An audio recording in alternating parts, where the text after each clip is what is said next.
Well, welcome to the video on MoveNote. I'm going to spend a few moments just showing you how easy it is to make your MoveNote presentation. Well, the first thing that you'll need to do is to create your PowerPoint, and we'll go over some basics on that in just a moment, but you will have to have your PowerPoint completely created before you go to movenote.com. Once that's done, again, just take your browser and point it into the direction of movenote.com. And it's pretty simple. You'll do a initial setup, which you can use your Google password if you wish, even your Facebook sign in, totally up to you, or make a brand new account. In my case, let's see, I think I'm using my Google, so I will just sign in with that. And that is all there is to it. And look, there I am. I have told MoveNote, I've shut the camera down on the presentation software that I'm using to record this with, so I could dedicate it to the MoveNote software. You guys don't need to worry about that. Just know that it seems to, when you bring in MoveNote, it does recognize your camera pretty quickly. I haven't had many difficulties with that, and I'm even sometimes use multiple webcams. But let me just show you a couple of features on here. One, it sees the live feed for your camera. You have this little icon here which appears, a little gear, so you can change your settings. Perhaps you're using two different microphones, so in this case it recognizes all the microphones I've got there. Sorry, a little bit of feedback. And just close that out. To start your presentation, it is super easy. You simply hit the Add Content button. Again, there is a little notification that comes up if you are having difficulties with PowerPoint 10 files, that you could perhaps change that to PowerPoint 07 file. Very easy. You just simply say Save As 07 PowerPoint. When you go to your PowerPoint, you save that presentation. I've had no problem with 10. I've been playing with it for quite a while, and I've had no issues. So let's just say Add Content. And I look for my PowerPoints, like, where did I put my PowerPoint? So let's see. I'll pick this one, Bad PowerPoint. It does take a few moments for it to upload. This is very simple. I only have 3 slides, so if you're doing 10, 15 slides with some really intense images, it's going to take a while. But let it do its thing, and boom, it imports them automatically for you. I mean, it's so easy. Animations, if you don't bother even putting animations in your PowerPoints, because it'll strip them out. But it does put a nice transition in there automatically as you advance forward. There's a nice fade. Very easy. All you need to do at this point is hit record as you are talking. Type 2, diabetes, mellitus, blah, blah, blah. And you'll have to just click the arrow key, of course, to advance through your slides as you're talking. So, again, very easy to do. Now, let me give you a couple of pointers with this. First is when you are doing your presentations, let's talk about how we should look. Professional dress. I mean, at least from the top down, or from the waist up. I could be wearing jeans or shorts right now. Who cares, right? But as long as you have some professional, some professional dress on, at least on the top, and that you look, interview ready, if you will, as if you were going to a job interview. That kind of look. Also, some pointers as far as just production value. And this has come by, we've seen many, many, many bad presentations, especially in our other programs where we do similar video capture. And it all came down to is we weren't really telling students what to do, how to do it, and unless you've done like 50 of these, you just don't know. So here are Chris's little tips and techniques that I have learned over the past couple of years. First, again, you have the professional dress. Another thing to be aware of is your background. Now, in this case, my background isn't perfect. but it's not like crazy. There's not like crazy cats in the background or anything weird like dirty dishes. Try to have a somewhat neutral background. You'll notice in some of my videos I use green screen. All of this, I make it all disappear. But you don't have to go to that extreme. Just something, again, neutral. That's not going to make the viewer start looking in the background of your home and seeing, why you have, 7 cats back there. Just keep it kind of neutral. I mean, if you really want to get fancy, you could go to a professional, go to like a conference room or something like that, but no need. But just keep it kind of neutral in the background. So professional dress, at least from the waist up, neutral background, and a little bit about, I guess, technical aspects. Lighting. We have seen so many videos where there's poor lighting. So turn a couple lights on. Now, you can Google if you want and get real fancy about how to do screencast lighting. But in general, you probably want 1 or 2 sources of light, maybe right behind the camera, which would be your laptop, and just kind of giving you a nice glow, if you will. So, for example, I'm going to grab the camera here and show you what I've got. So, pardon the movement. Okay, so you can see I've simply got a light here, and I've got another one way over there. And I think it does an okay job.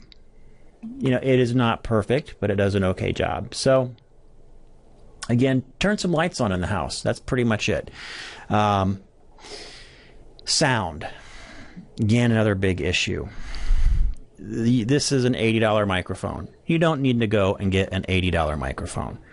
But maybe and definitely with this Move Note, you will need just to go borrow a friend's headset or get a headset, $10 to $15. It makes a huge difference. The mics inside a laptop are horrendous. And it just causes, when you watch one of these videos, it is completely distracting. You can also get a little microphone. I mean, these things are like $10 at Kmart, Walmart, any of the big box stores. It looks like a little stick mic, and it just kind of sticks up like that. It doesn't have the headset thing. Those are pretty good too. So again, either the headset thing or the stick mic. If $20 or less. The cameras inside your laptop should be perfectly fine. That, again, if you have some adequate lighting going on, it's all going to look pretty good with that. But the sound is usually horrible, so get yourself the headset mic or the stick mic. Another major kind of faux pas, and it has to do with the design of a laptop. Everybody has a laptop on the table, and I'm going to grab the camera again. I have a separate webcam. That's how I'm doing this. You don't need to get a separate webcam. But laptops, when you open them up, the angle of the camera, just by the way the laptop is sitting on the desk, is at an upward angle. So we get all these videos of students and sometimes instructors staring down at the camera. Looks a little weird. So what I have found over trial and error and looking at folks on the internet and what they're doing is bringing the camera up to eye level. How do you do that with a laptop? Put it on some books. Take your laptop, put it on a box. Sorry, grabbing the camera one more time. My laptop is on some kind of special little googly stand here that I've got. But by no means do you need to do that. You can simply just get some books, set your laptop so that camera is pretty much right at eye level so you can stare into it rather than down into it. Now, so that kind of covers some of the technical aspects. Once you get those technical aspects, you got decent, turn on some lights, get the stuff out of the background, wear something decent. Make sure you build up your laptop so you're at eye level. shoot a 30-second practice video. Make sure that the sound looks good, light looks good. Maybe you tweak it once or twice, and then you're done. So you may be talking 15 minutes of prep time to make sure everything looks kind of decent before you go for it. Recommendations when you're actually doing your presentation. One, we don't want you to read PowerPoint slides. We don't want you to simply read to us what's on the PowerPoint slide. You can have a little mini script.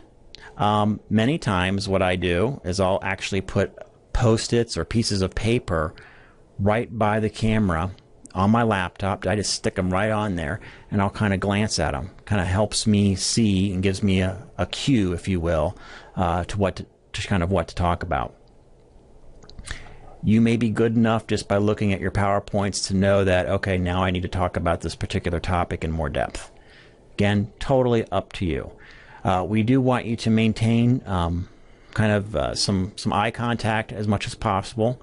I understand that you may have to look away to do various things, maybe even advance slides like I'm going to do right now to make sure I got my fingers where they need to be to advance the slides.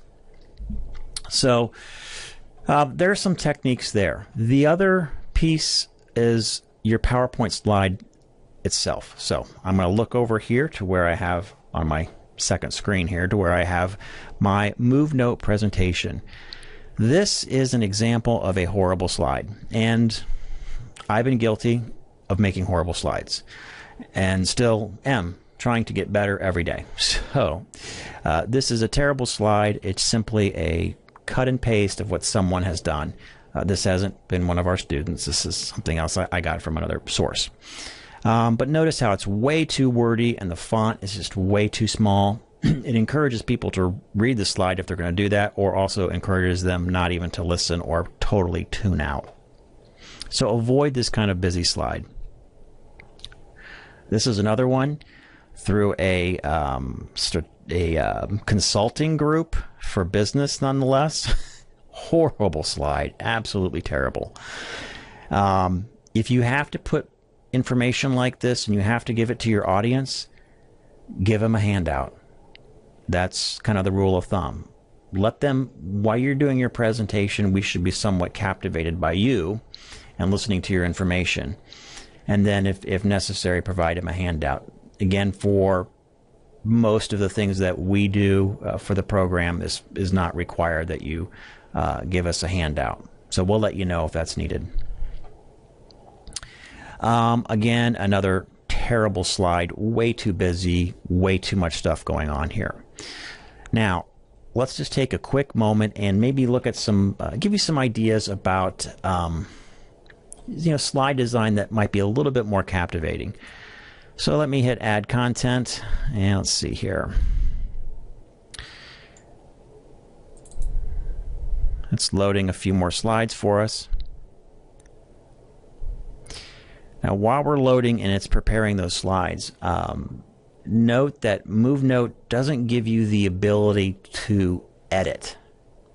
So you cannot go back in and correct a boo-boo. So your presentation has to be shot perfectly from beginning to end, or, near perfect. If you make a little mistake, that's okay. Just say, oh, I misspoke. I should say this, and this.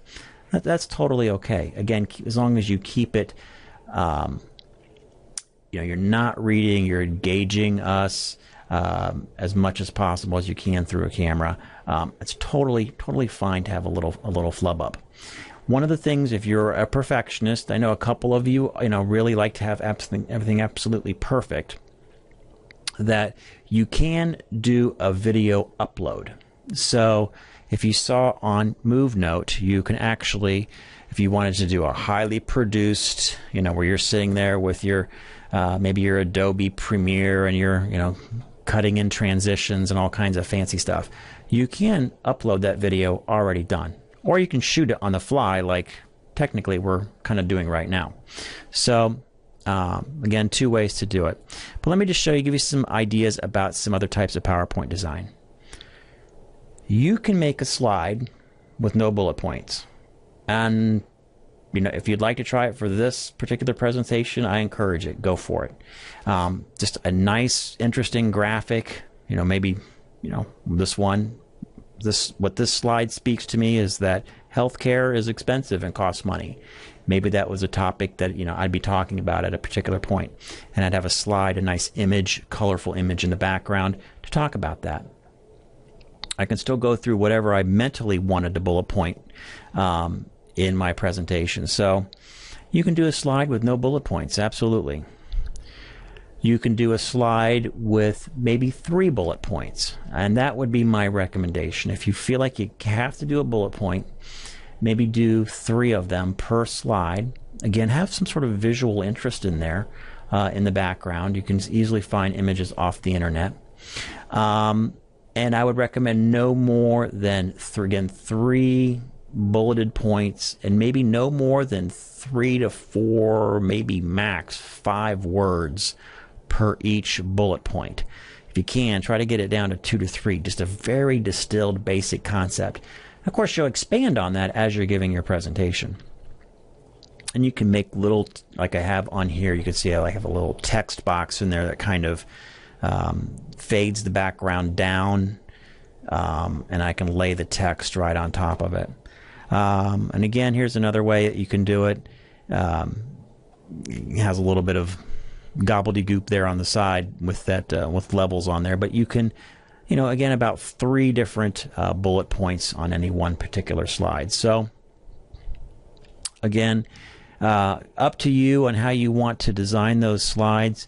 But again, I would encourage you to just keep them simple. Don't spend a lot of time on it. Make them visually interesting. Tie them into your presentation. But that's about it. The thing that you'll have to do is kind of craft your script, if you will. You're not going to necessarily sit there and read the report, but do have some sort of flow and script in mind as you go. If you're really good, you can read it as if it was like a teleprompter, but we don't want to feel like we've been read to. So we want to feel like we've been spoken to. So those are just some basic guidelines with MoveNote. Once you've uploaded your slides, you've hit the record button, you've talked away for 10 to 15 minutes, you will click the save and preview button, and that is it. That is all you need to do. It will offer you don't need to upload it to YouTube or anything like that. It will offer you a link that you can share with others to watch your MoveNote presentation. So make sure you've copied that link down, got the cut and paste that link down, and then you will need to submit that link to me so I can share it to the group for them to watch your MoveNote presentation. So hopefully this has helped you with this particular presentation and using MoveNote. If you do have any questions as you're going through the process, or you encounter any problems, since you will be the first group here at the college to use this for an assignment, please let me know. I've run about 3-4 MoveNotes through so far, just experimenting myself with really no major issues. The only issues I have had were with slides that were had really big pictures that were way too high res for even PowerPoint. But most of you folks won't be dealing with pictures like that. And if you are, you probably know how to shrink them down. So I was able to shrink it down and have not any issues. But let me know if you do have any issues. So, because you'll be the first group we're piloting with MoveNote here at the college. So with that, I hope this has helped. And as always, thank you for watching.